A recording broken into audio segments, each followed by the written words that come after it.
Okay. Okay. أعوذ بالله من الشيطان الرجيم. بسم الله الرحمن الرحيم. الحمد لله رب العالمين. الرحمن الرحيم. مالك يوم الدين. إياك نعبد وإياك نستعين. اهدنا الصراط المستقيم. صراط الذين أنعمت عليهم غير المغضوب عليهم ولا الضالين. آمين. اللهم صل على سيدنا محمد الفاتح لما أغلق والخاتم لما سبق ناصر الحق بالحق والهادي إلى صراطك المستقيم وعلى آله حق قدره ومقدار العظيم. اللهم علمنا ما ينفعنا وانفعنا بما تعلمنا وزدنا من فضلك علما وتعليما إنك على كل شيء قدير. ربنا آتنا من لدنك رحمة وهيئ لنا من أمرنا رشدا. بسم الله الرحمن الرحيم. يا أهل الشيخ يحترمنا والوطن لا تعطف لنا لا تعطف لنا البطل. بسم الله الرحمن الرحيم. Okay, so today's class is going to be a little bit short, inshallah. And the material is not, it's kind of a review of what we already went over. This is, so Imam al-Tahawi, the way that his text works is that he goes over principles, and then those principles are directed at, different sects that had existed in his time, but they're not specific arguments. And then afterwards, he gives specific arguments that are meant to refute certain ideas of deviant sects. And so we already went over, that Allah is one, that Allah, that Allah exists is not mentioned in this text, that Allah is one, that he is nothing is like him, that he is self-subsistent, he sustains himself, and that Allah subhanahu wa ta'ala, there's nothing whatsoever like him. We already went through all of that, and inshallah you can go through the previous 4 recordings if you need more information. After that, there is the section on what constitutes Allah's complete independence of creation, and an affirmation of Allah's eternal attributes and their eternal nature. Now, why did he mention this? He mentioned this because the Mu'tazila, who are a sect, we'll get to them in a moment. They had a fitna with the people of Tashbih, the people who went to extravagant lengths in their affirmation of Allah's attributes, that they actually affirmed a likeness for him in those attributes. And so the Mu'tazila, they were influenced by Greek or Hellenistic philosophy, and they used logic to such a degree that it caused them to deny certain attributes of Allah subhanahu wa ta'ala, because they deemed it as creating a likeness to Allah subhanahu wa ta'ala. And so we'll see that inshallah. And so this section is an affirmation of Allah's attributes and an affirmation of their being eternal, without beginning and without an end. So he says, وَمَا زَالَ بِصِفَاتِهِ قَدِيمًا قَبْلَ خَلْقِهِ لَمْ يَزْدَدْ بِكَوْنِهِمْ شَيْئًا لَمْ يَكُنْ قَبْلَهُمْ مِنْ صِفَتِهِ وكما كان بصفاته أزليا كذلك لا يزال عليها أبديا ليس بعد خلق الخلق استفاد اسم الخالق ولا بإحداثه برية استفاد اسم الباري. He has ever existed with his attributes in eternity before his creation. They, meaning his attributes, were not increased by their, meaning creation's existence, with any attribute that he had not already had. Just as he was with his attributes in pre-eternity,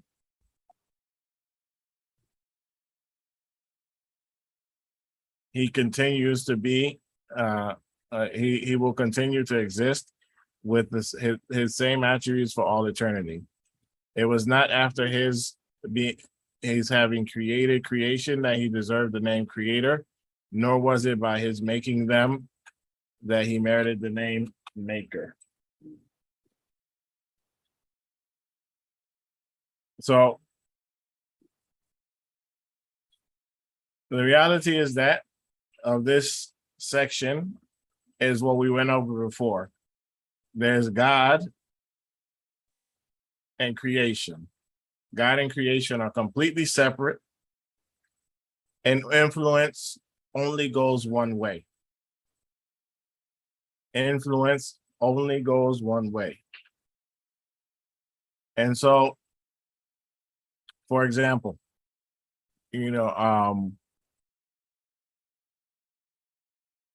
let's say, and this goes into a topic that our Sheikh Ahmed Tijani radiallahu anhu discussed frequently, which is shirk al-aghrad. Shirk al-aghrad, the attributing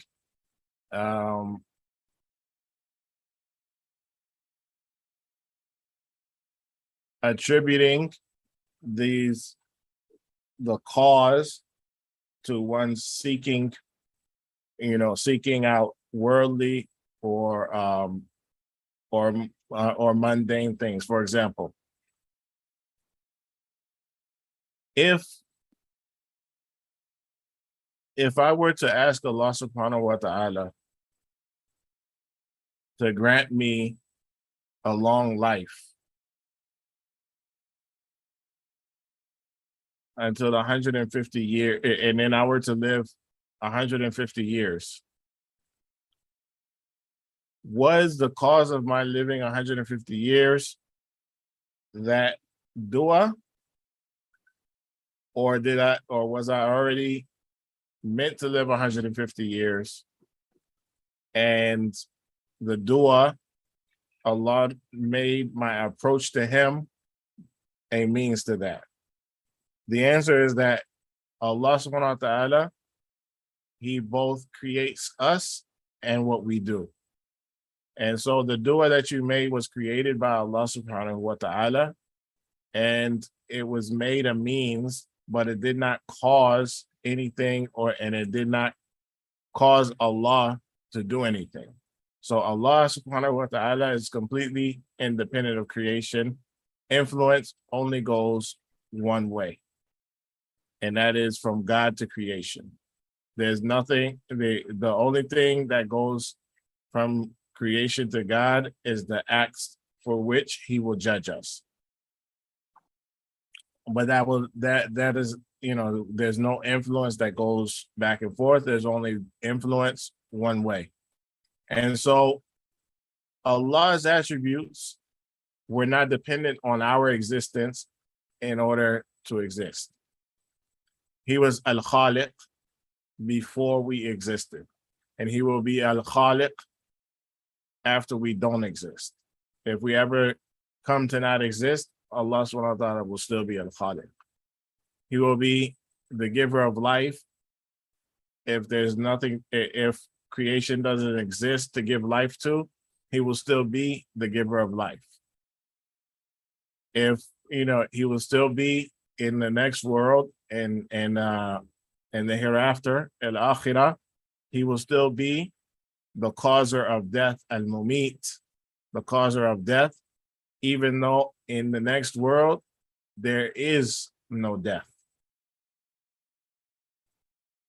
So the idea here is that our attributes and our existence don't add anything to the attributes and existence of of Allah subhanahu wa ta'ala. Nor does he learn anything. No, it doesn't add to his knowledge. And so he says he has ever existed with his attributes in eternity before his creation. His attributes, were not increased by their existence, by their, meaning creation's existence, with any attribute that he had not already had. And so Allah's essential attributes and the attributes of action of Allah subhanahu wa ta'ala are eternal. They have neither beginning nor end. So Allah subhanahu wa ta'ala is described through his most beautiful names and his lofty attributes eternally without beginning or end. This applies both with the attributes of his being, such as life, power, etc., and also the attributes of his actions, such as granting life or causing death. Or, for example, his mercy, Ar-Rahman, Ar-Rahim. These are names. Even if he never showed mercy to anyone, he would have these names. And this is a direct refutation of the Mu'tazila. Some people called them the rationalists, but this is not a correct term, because deen is rational. The religion is rational. The beliefs of this religion are rational. The Mu'tazila are beyond, they take rational, or they're not rational. They take their reason beyond its capacity. And so what we have here is we have an intellect, and the intellect has a purpose and it has a limit. The limit of the intellect is understanding the mahiyah, or the kan, or the mahiyah, the nature of God. There's no way for the intellect to understand God, or to encompass God completely with understanding. And so in the early times we had, they with many Christians and many Persians entering Islam, what you had was, the ancient Persians had philosophy. The ancient, Greeks, they had philosophy, and the Hellenist Christians, they incorporated Greek philosophy into their theology. And so when they became Muslim, they would apply the same type of philosophy. And so there were several reactions to this. One reaction was that of the textualists, and their reaction was to interpret the texts as they were, and to refuse to negotiate the text with reason. And that was one reaction. There was another reaction from the Mu'tazila and the people like them. They negotiated the text with reason, but they further negotiated things with reason that the intellect was not created for, such as understanding God and his attributes, the nature of God and his attributes. The intellect was not created for that. Such as, some of them went into understanding the nature of the qadr of Allah subhanahu wa ta'ala, which, the predestination and the predestination from Allah subhanahu wa ta'ala and his decree. And so they would try to negotiate those things with their intellect to make them more palatable for people that were intellectually inclined, and they went to excess. And then you have Ahlus Sunnah wal Jama'ah, which they were in the middle. They used the intellect to negotiate those texts and those concepts that the intellect was capable of negotiating, to study, to try to understand those texts and those concepts which the intellect was capable of negotiating. And they stopped short of those things which the intellect was not created to negotiate, such as the Allah's being. The Prophet sallallahu alaihi wasallam told us point blank, do not contemplate the essence of Allah subhanahu wa ta'ala, rather contemplate his creation, meaning don't try to understand with the intellect the being of Allah subhanahu wa ta'ala. Rather, if you understand his creation, then you will understand what Allah has meant for you to understand of himself. It's not, so the Mu'tazilis, they went too far in their use of the intellect, and they transgressed bounds. And the textualists, they refused to use the intellect, and Ahlus Sunnah wal Jama'ah, they took a middle path. We use the intellect, but we stop short of its limits.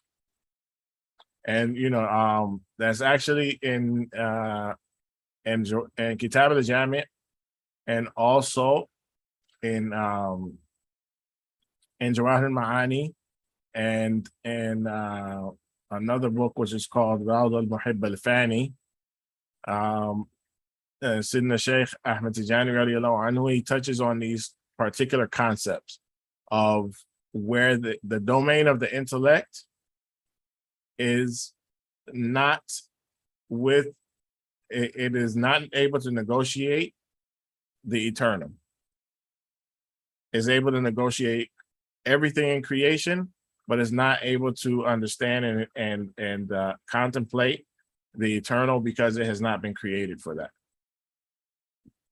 And so, Sidna Shaykh radiallahu anhu, he said that the intellect, it can tell you, it can tell you certain things about God, but it can't negotiate the domain of the eternal. And so the Mu'tazila, they're an early sect that appeared amongst the Ummah, mostly among the early Hanafis. And their characteristic was denying those attributes of Allah or revelatory text, their intellect could not understand. And so this denial took, several different forms. One of the ways in which they would deny is by a very far-fetched interpretation. And so, for example, they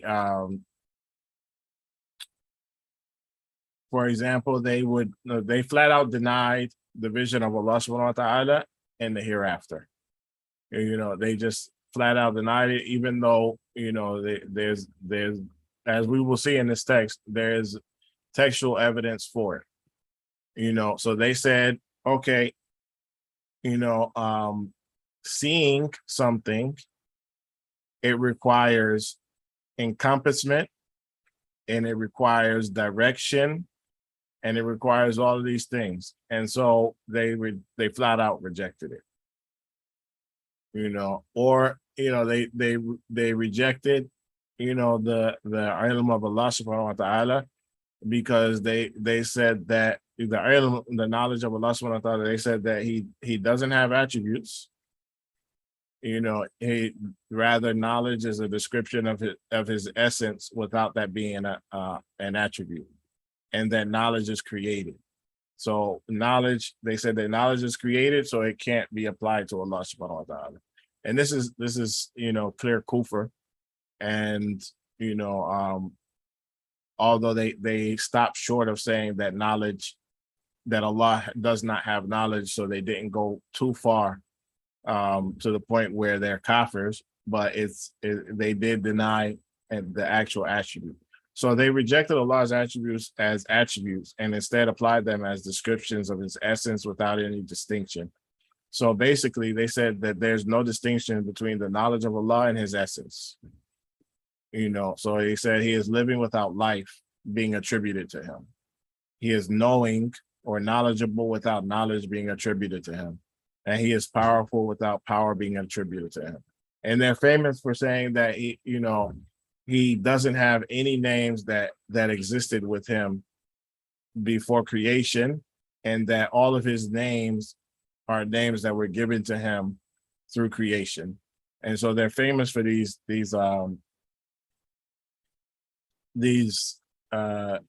positions. But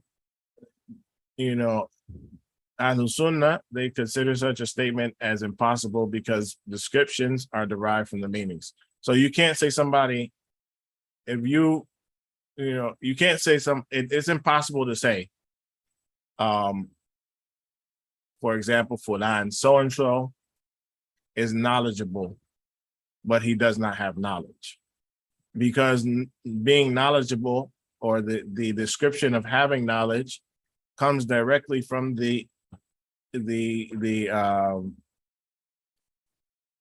from knowledge itself, from the attribute of knowledge.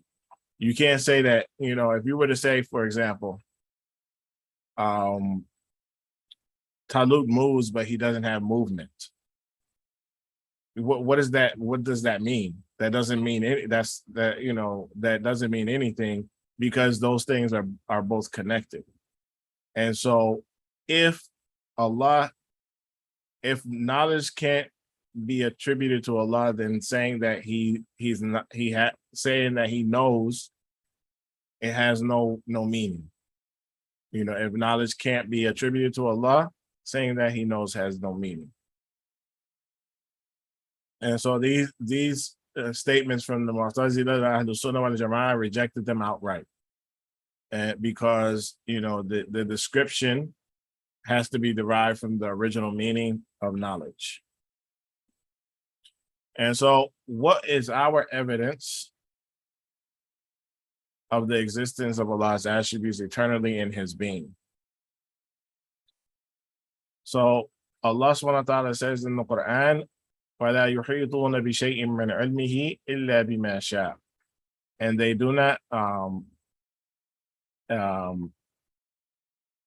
do not encompass anything of his knowledge except that which he wills. And so Allah subhanahu wa ta'ala attributes knowledge to himself. Ilmihi, he doesn't say, in a roundabout way that, anything of that which he knows. He says, ilmihi, the knowledge itself. And so he attributes knowledge to himself. Allah subhanahu wa ta'ala says, Inna Allah huwa al-Razzaqu dhu quwwatil mateen. Indeed, Allah is the provider, possessor of irresistible power. And so Allah, again, he attributes omnipotence or power to himself. He says he is the living, the self-sustaining, and huwa al-hayyul qayyum. So he attributes life and self-subsistence to himself. And he also attributes, he says he is the hearing, the all-seeing. So he attributes hearing and sight to himself. So these texts attribute all of these things to them. Now, how do we understand these attributes of Allah subhanahu wa ta'ala? So these are what are sifat al-ma'ani, by the way. These are affirmative attributes. And when we go into affirmative attributes, basically it's this: Allah attributed this to himself. There's no rational rejection to this being attributed to him. Therefore, even though we don't understand, the nature of its being attributed to him, we affirm it because it comes in Revelation. And so we affirm his knowledge, because creation has knowledge and Allah has knowledge, but they are not the same attribute. They only share a connection, which is a linguistic connection, but they are not of the same nature. So Allah's knowledge is Allah subhanahu wa ta'ala, his knowledge is it's uncreated, it's absolute. Allah does not learn, there's nothing added to his knowledge. He knew, all things that were possible and all things that were impossible from eternity. And so Allah subhanahu wa ta'ala, he attributed that knowledge to himself. So we the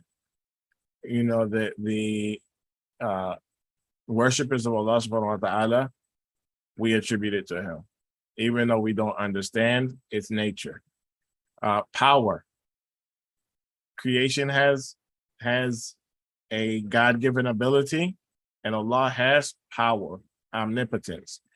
They share a linguistic connection, but their nature is completely different. How do we know, or do we know how, or the nature of power being attributed to Allah subhanahu wa ta'ala? No, we don't. But he attributed it to himself, so we are going to attribute it to him. And so forth and so on. And that's how we deal with these kinds of attributes. Now, what is the rational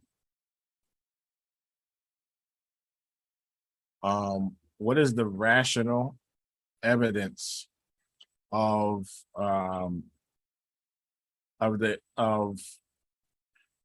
the nature of Allah subhanahu wa ta'ala's attributes, or his attributes being eternal, without beginning and without end? And so the first is the existence of the rational evidence for the attributes of Allah subhanahu wa ta'ala. The first is the existence of the world.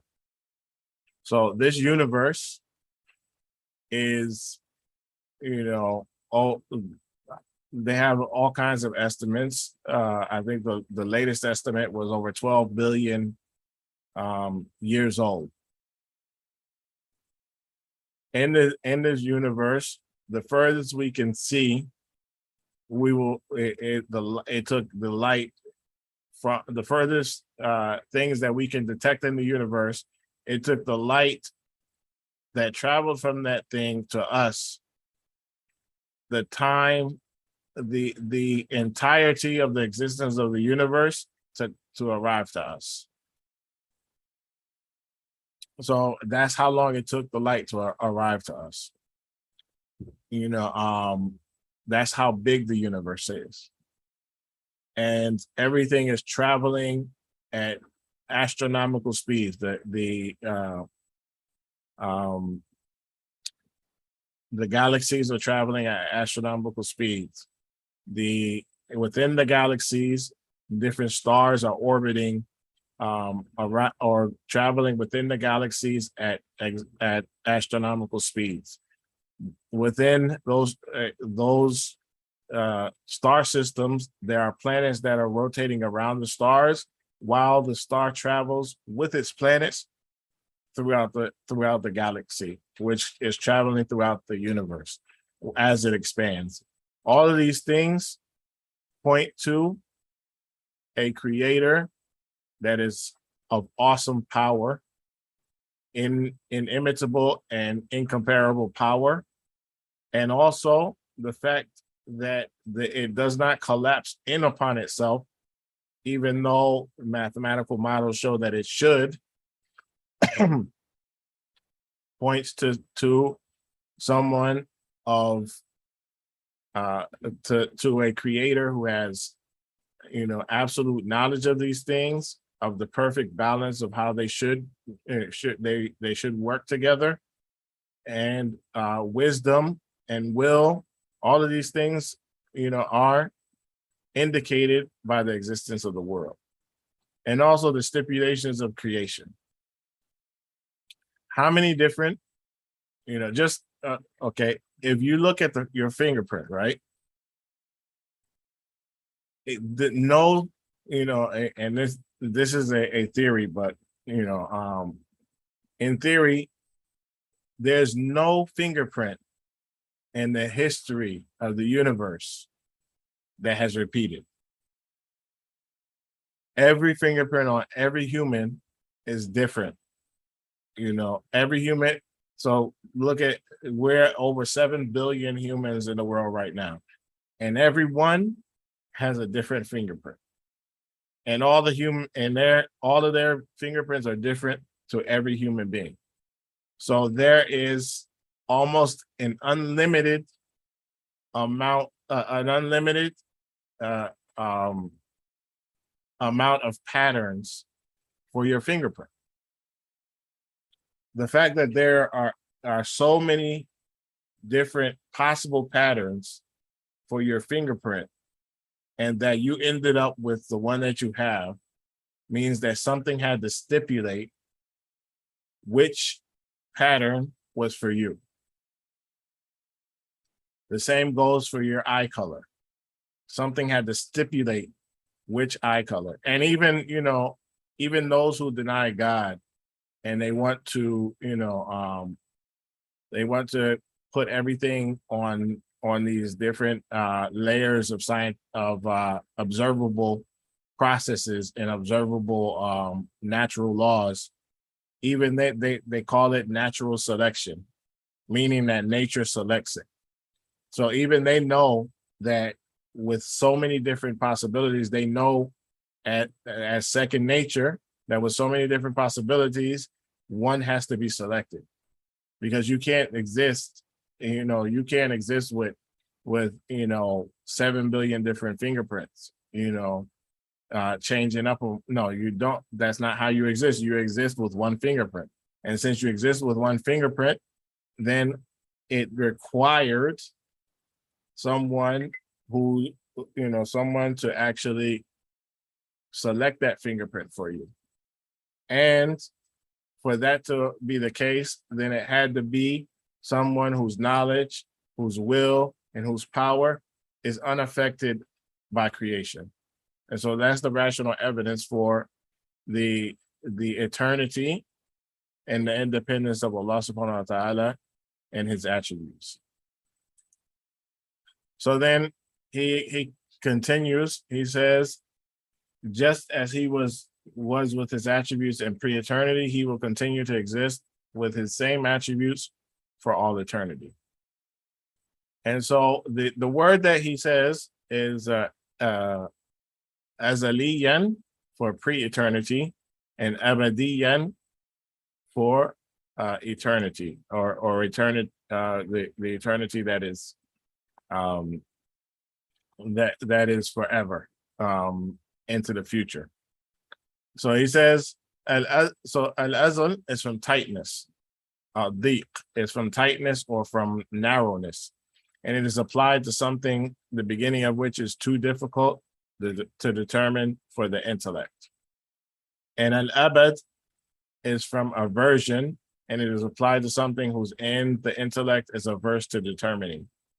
And in technical terminology, al-azal is that whose existence has no beginning, and al-abad is that whose existence has no end. And so the attributes of Allah subhanahu wa ta'ala are azali, they have no beginning, and abadi, they have no end.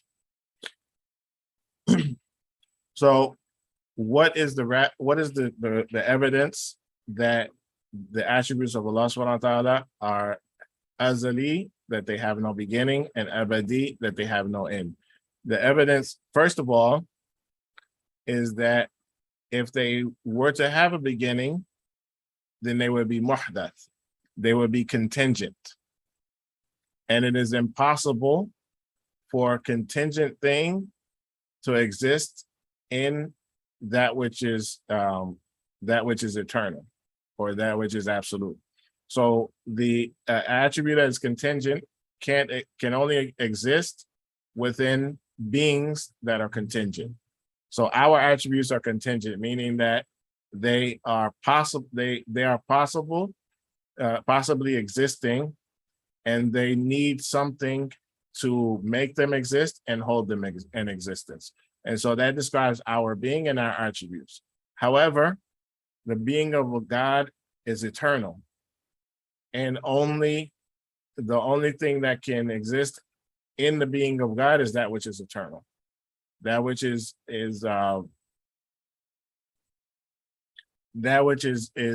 contingent or created cannot exist in that which is not created.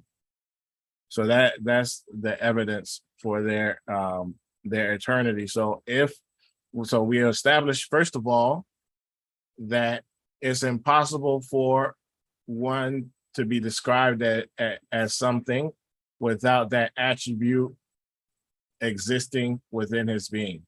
So you can't say that God is knowing and at the same time say that knowledge cannot be attributed to God. You can't say that God is all hearing, but at the same time say that hearing can't be attributed to God. You know, if he's hearing or if he hears, then hearing has to be attributed to him.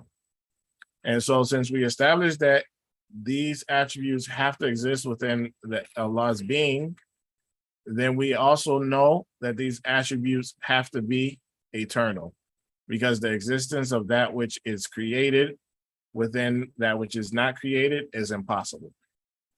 And the existence of attributes on their own without a being is also impossible. So for example, you can't describe anything that is non-existent, you can't describe it with an attribute. You can't describe, this is conceptual, by the way, but you can't describe, for example, okay, I'm not trying to step on any toes here, but just hear me out. You can't describe Bigfoot because it doesn't exist. And so you can't, since Bigfoot doesn't exist, then you can't describe it as big, you can't describe it as old or anything like that, or any description like that, because those attributes don't have anywhere. They need something in which to exist. And so the attributes of Allah subhanahu wa ta'ala cannot be separate from his essence,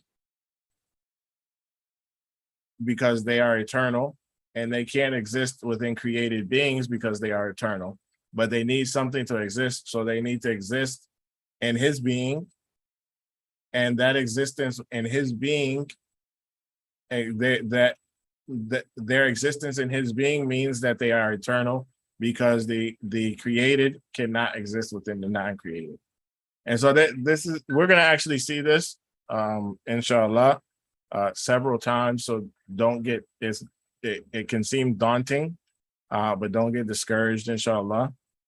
Are there any questions?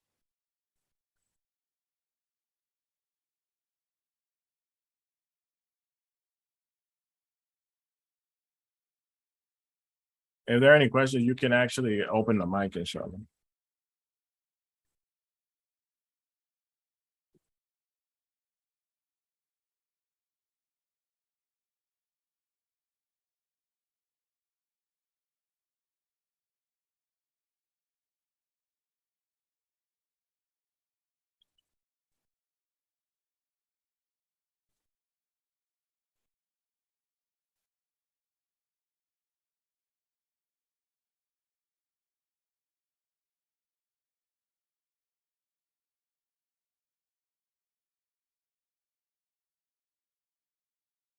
Okay, so we'll stop there, inshallah. We'll have